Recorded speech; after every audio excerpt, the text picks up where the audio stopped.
రాజాలు పాడుతూనే ఉంటారు, మేము వాయిస్తూనే ఉంటాం. దీనికి ఎండ్లెస్ ఇది.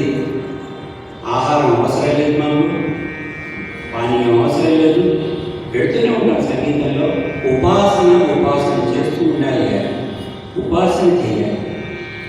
ఆ రాగాన్ని, ఆ స్వరాన్ని ఉపాసన చేసుకుంటారు. దానివల్ల ఏమిటి ఉపయోగం మనకి సంగీతం అంటే మనకి ఆరోగ్యాన్ని ఇస్తుంది, ముఖ్యంగా ఆరోగ్యాన్ని ఇస్తుంది, మెమరీని పెంచుతుంది.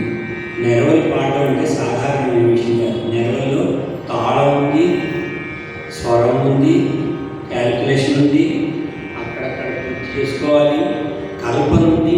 ఇన్ని బ్రెయిన్లో ఉండాలి. పెద్ద పెద్ద చదివే వాళ్ళందరూ కూడా సంగీతం ఉంటే ఎక్కువ షైన్ అయ్యారు. సిఆర్ కూడా ఈజీగా పాస్ అయ్యారు. ఎందువల్ల నువ్వు ఎందుకు పాస్ అయ్యావో అని అడిగారు నా స్టూడెంట్. నువ్వేం చదివినట్టు కనిపించలేదే, నువ్వు సీఏ ఎలా పాస్ అయ్యావు అని అడిగితే, నాకు సంగీతం ఉంది, మా గురువుగారు చెప్పిన సంగీతం వల్ల నేను పాస్ అయ్యాను. అతిశయోక్తి నేను మాట్లాడతాను, జరిగిన విషయం కనుక. సంగీతం మనకి సంతోషాన్ని ఇస్తుంది. మనకు సంతోషం, ఇప్పుడు సంతోషంగానే ఉన్నాం. 40 ఏళ్ళ తర్వాత తెలుస్తుంది జీవితంలో బాధ్యత అనుభవిస్తుంటే ఏమేమి కష్టాలు. వాడికి అందరికీ కష్టాలు ఉన్నాయి, ఎవరికి సుఖంగా ఇవ్వలేదు. అవునా కదా? చెప్పండి, మీరు పెద్దవాళ్ళందరూ చెప్పాలి.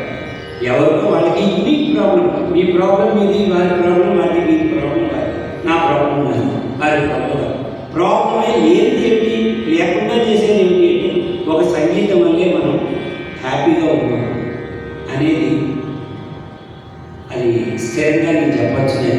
ఆ విషయం మీతో అందరితో షేర్ చేస్తున్నాను. సంతోషాన్ని, ఆరోగ్యాన్ని ఇచ్చేటువంటి సంగీతాన్ని మీరందరూ ఉపాసించాలి. పెద్దవాళ్ళు గురువు దగ్గర నేర్చుకోవాలి. తర్వాత ఇంకా అభివృద్ధి చేసుకోవాలని నేను ఆకాంక్షిస్తూ మీ అందరికీ అభినందన తెలుపుతూ కార్యక్రమాన్ని ముగిస్తున్నాను.